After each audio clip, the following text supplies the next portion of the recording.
Hello, and welcome to another episode of PodcastDX, the show that brings you interviews with people. Are we keeping you awake over there? I'm sorry. Okay, I just had a yawn. Okay, go ahead. Just like you, whose lives were forever changed by a medical diagnosis. I'm Lita. I'm Jean Marie. And Ron will not be with us today. Collectively, we're the hosts of PodcastDX. On today's show, we are talking about something that we've been hearing a lot about on the news recently. Hansen's disease. Is that based on like the music group? I haven't heard a lot about Hansen's disease. Actually, I was wondering if it had to do with Is it? I don't even know if that was the music group. Was it Hansen's? I don't know. Okay. Bop. Yep. Don't know about that one. We've All got right. a sore going. Okay, sorry. All right. And this is how we get sued. As you may have heard, it called by a more antiquated term, Okay. leprosy. Ah. Oh, okay. I have heard about an upswing in leprosy cases in Florida. Mm-hmm. And I will have to say, well, what is leprosy? That's what you want to say. Mm-hmm. Well, Jean, I'm glad you asked. Okay.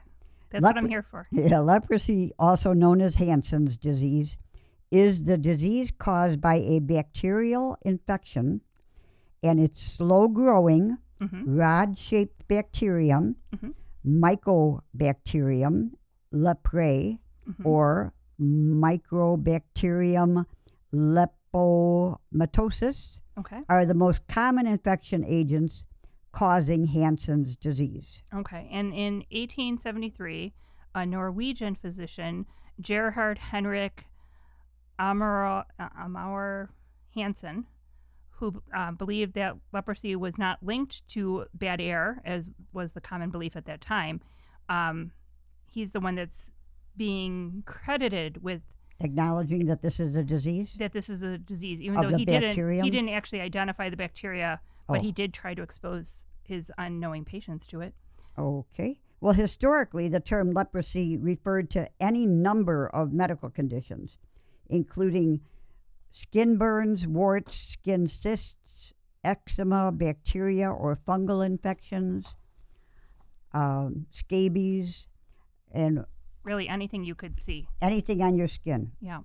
Before microscopes, germ theory, antibiotics, and other advancements in science and medicine, individuals living with such visible skin conditions were often forced to live in what was called leper colonies, which often lacked any medical care or support. To help fight the stigma associated with this often misunderstood and treatable condition, the condition should be referred to as Hansen's disease. That takes away the stigma of leprosy, right? Right. Because when you hear leprosy, I think it instills fear in people.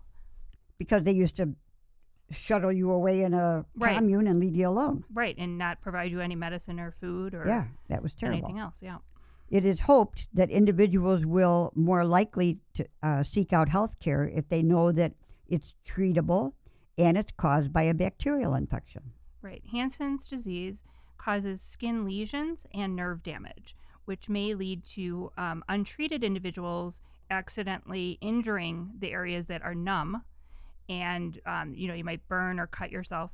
And then that might result in infections that ends up causing more extensive tissue damage and possibly disability.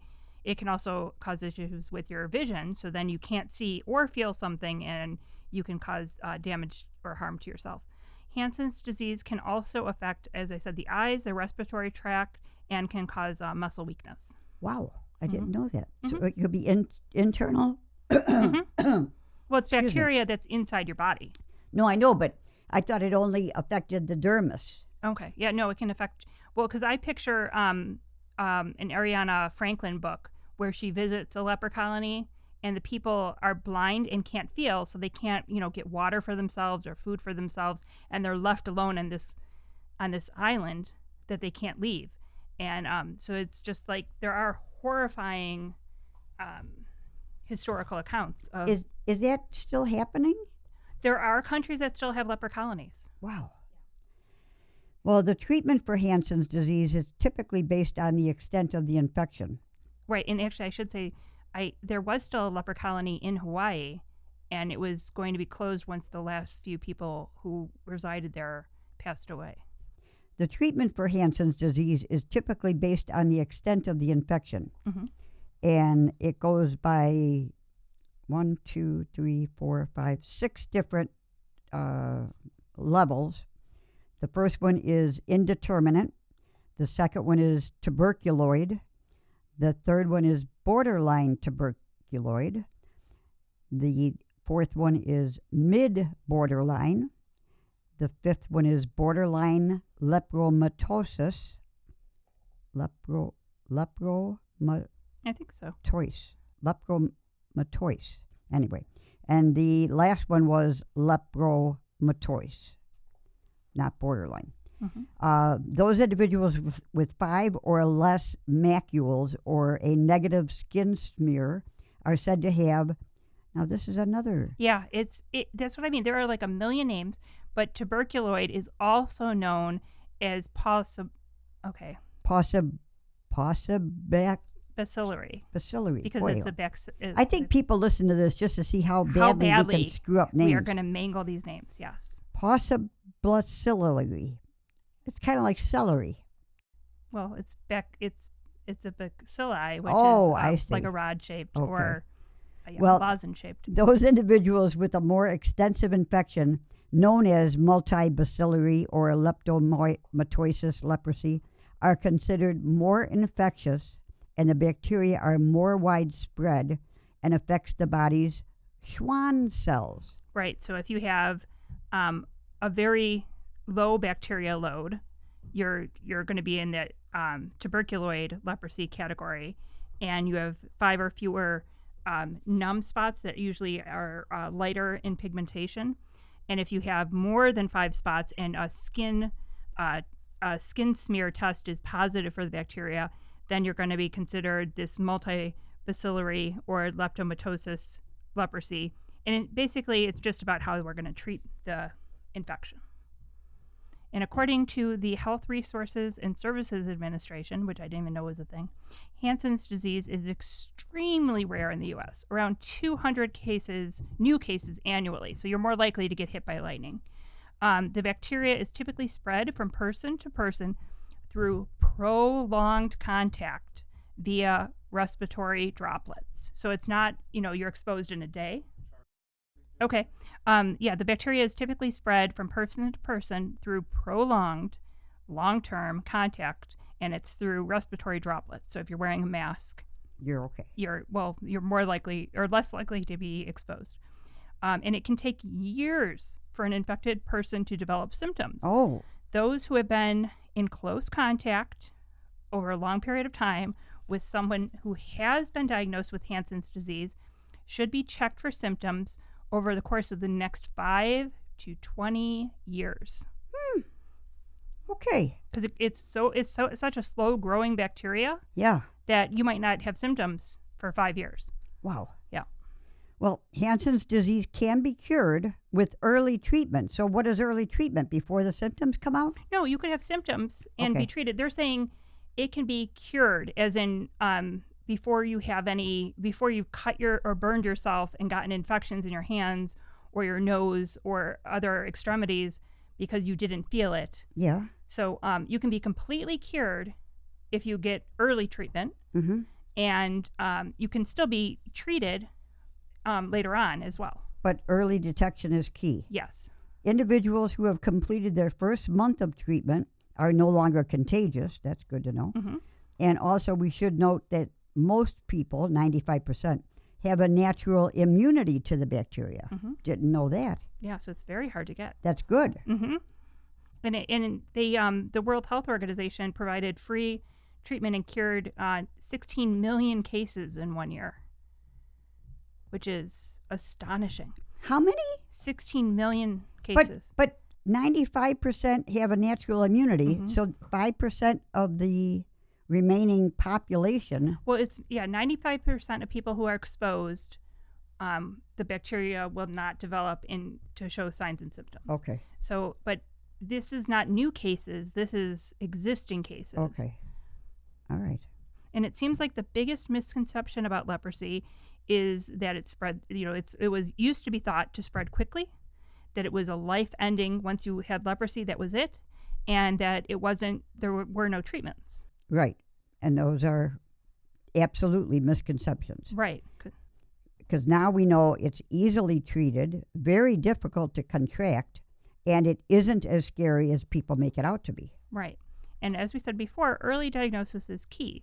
So if you have any questionable skin issues, let your healthcare provider know about it. And if you've been exposed to the bacteria, and this could be in areas where the bacteria is known to be, where is endemic, where you can be exposed to it in different ways, like it could be in the soil, you should know that it can take months to years for the bacteria, enough bacteria to develop to the point where you start to have symptoms. Wow.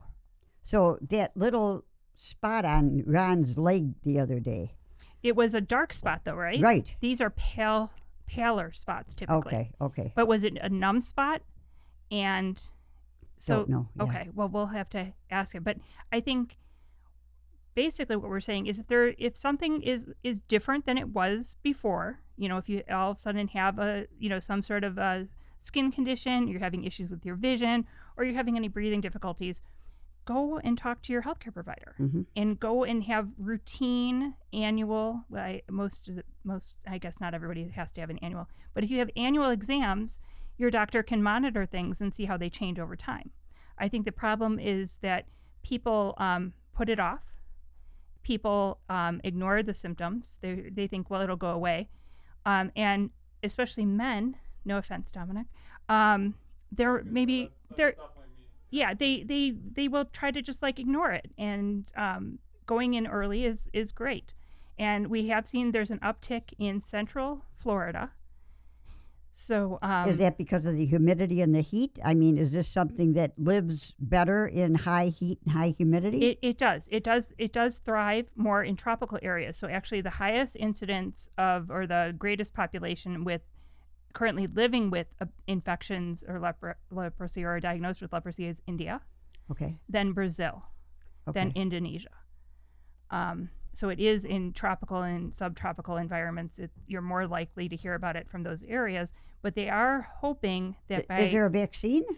Okay, so I did research on vaccines, and it says that there is a vaccine, and they've been doing work on a vaccine. The earliest record I found in the Journal for the American Medical Association was from 1971. And it just seems like